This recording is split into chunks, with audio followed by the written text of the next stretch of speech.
but for the efforts of those of you who are here tonight and the many others that you've involved in this effort, we would have already seen the announcement of the closure of a number of vital neighborhood schools. I think you've really made a difference, and it's now a matter of continuing to make a difference. I do understand from my personal experience dating to my days as captain of the safety patrol at Barker Woods Elementary how much these neighborhoods. This is a particularly appropriate day for us to be focusing on this topic because of the very serious reduction in state support that was announced today in the House of Representatives, in the State House of Representatives.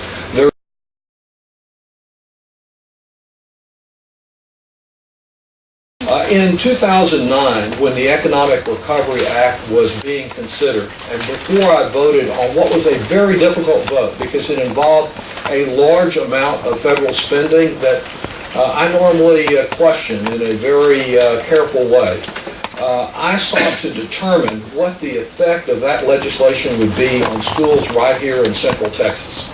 And I was assured in the visits that I had with the committee staff, with the Department of Education, that given the history of expenditures here in Texas, that the monies that we were providing to the state of Texas would actually flow to our local schools. I even went to the point of getting the information by school district to know exactly how much money would come to every school district in Central Texas and notified them of the monies that they would receive as a result of the Economic Recovery Act.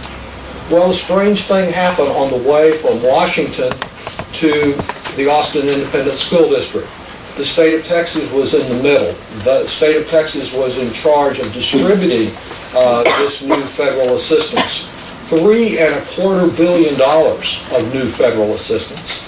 And so the way that they distributed it was to take a State Appropriations Act on one page of that State Appropriations Act to subtract $3.25 billion of state support for public education and to apply the $3.25 billion of federal assistance. And so the Austin Independent School District and other school districts around the state remained in exactly the same position as if we never convened and approved this very large appropriation in the first place. I expressed concern and tried to make changes about that in 2009 and was unsuccessful, including visiting with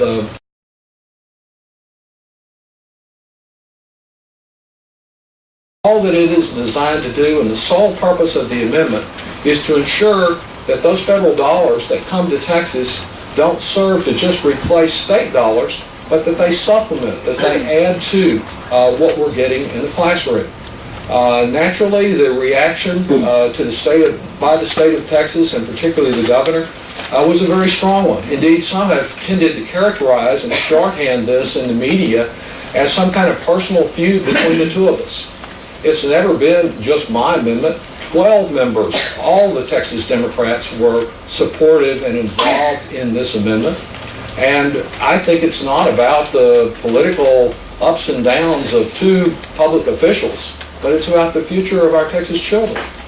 All that is necessary for those monies to come to the state of Texas is the governor's signature on a 3-page application.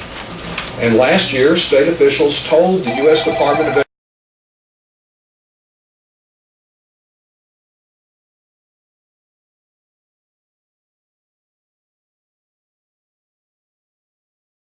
Alan, see your school. Bulldogs. Yes. Will you introduce yourself? My name is Angelica Noyola, and as you said, I'm with Allen Elementary. I have nephews that attend there. I'm standing for all the schools that are up for closure or for repurposing, because I honestly don't believe that any school should be closed. You don't need to shut a child out of an education at any level. I also want to thank you for making time to come speak to us here. I know you have a very busy schedule, jumping back and forth from Washington and so on. And I'd just like to go on record as saying I wish that our governor, the person who was appointed to represent us, had a tenth of the compassion that you have for the education of our children. To make a mistake would not be and how dare him say that none of it's his fault. He's been in charge, so whose fault is it? But like I said, I'd just like to thank you. Also, being in the position you're in, I've written several emails to Governor Perry's office. I had not a response yet. And I'm just wondering, is there anyone else that you could suggest that we kind of light a fire under to see if we can get some response from them? Maybe if we get on their nerves, they can go get on his and he'll sign the paper. We make our kids do homework every evening, he needs to start doing his. So if you can give us some suggestions, we really greatly appreciate it, because something has to be done. We've got a year to get this all together. We've gotten our schools taken off for a temporary basis, but education's not temporary. It goes on year after year after year. And I cannot stand the thought of any child, whether they come from the east side, west side, south side, or north side, being told you can't go to that school anymore. It's not fair. Thank you. Well, thank you very much. Thank you for your kind comments, and it is tempting, given my differences, to share your strong disapproval of what the governor's done. But let me make it clear that we have said to his office, going back to last fall, and to other officials in Washington and here who've asked, look, if you've got another way of assuring us that these dollars will really go to our local schools, we can change this. I'm not wed to this specific language. I'm only wed to the concept and to the principle that I don't want to send another dollar of federal aid to Austin or to San Marcos and then have it spent some other way. If this were Homeland Security money with all the interests that are being voiced down there, and the state diverted it to buy more parkland, don't you think people would be in an uproar about it? I say this is a matter of accountability for the governor and for all these officials to be held accountable to spend the money for the purpose for which it was appropriated under very difficult circumstances, where we were under constant attack for even having approved the bill in the first place from the same people who are now complaining about this amendment.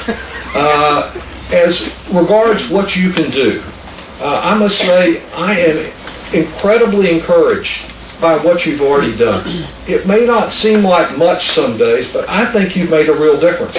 And when you get 11,000 people to turn out from all over to the state, the question is, we have an educational moment right now. Not just an educational moment for students, but for an educational moment for every parent who didn't get involved last year when they had an opportunity to make the selections, or who thought that their involvement could be limited to just going and voting on one day, that they need to be involved in an ongoing way. I met with a teacher last week in Washington who said, we've got a moment. Now the question is there a movement? I want a movement for public education, as I said, not just about defending against the closing of a school, as important as that is, but getting more people involved here and across the state in seeing that we get more resources for public education, which has been second rated too long at the legislature, but now it's moved from being second under some other things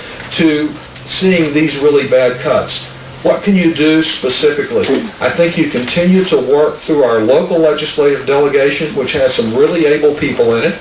I think we need to continue to work through organizations, business organizations. I've been surprised, though there have been some notable exceptions, that we haven't had more business organizations speaking up about these cuts. Because I hear from our businesses talking about how we need to get this visa or that kind of visa approved because we don't have the educated workers that they need right now to meet some position.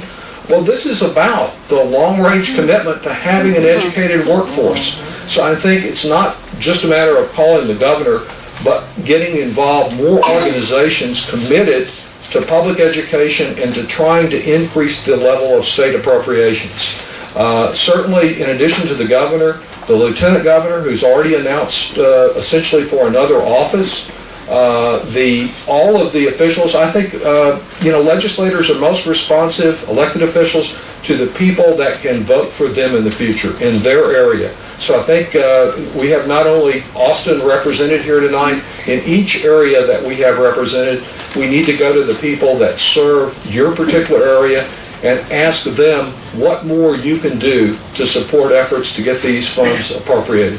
There will be a vote apparently as early as next week in the House on the level of funding for public education, and we need a vigorous debate about the choice that Texas faces so that hopefully we can at least get the funding level up to the level being proposed over in the state Senate.